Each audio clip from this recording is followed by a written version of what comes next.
বর্তমানে সংস্কার এবং নির্বাচনকে দৃশ্যত যেভাবে মুখোমুখি করে ফেলা হয়েছে, এটি নিঃসন্দেহে রাজনৈতিক উদ্দেশ্যমূলক।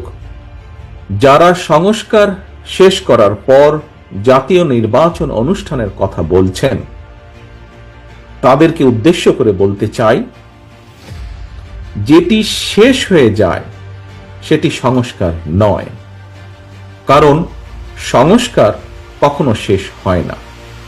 সংস্কার একটি ধারাবাহিক প্রক্রিয়া। বাংলাদেশ জাতীয়তাবাদী দল বিএনপি মনে করে, গণতান্ত্রিক রাজনীতিতে কেতাবি কিংবা পুঁথিগত সংস্কারের চেয়ে বেশি গুরুত্বপূর্ণ হচ্ছে গণতান্ত্রিক রাজনৈতিক অধিকার এবং আচরণের ব্যবহারিক প্রয়োগ। জনগণের গণতান্ত্রিক চর্চার মধ্যে দিয়েই কেবল সংস্কার প্রক্রিয়া টেকসই এবং সফল এবং কার্যকর হয়ে উঠতে পারে।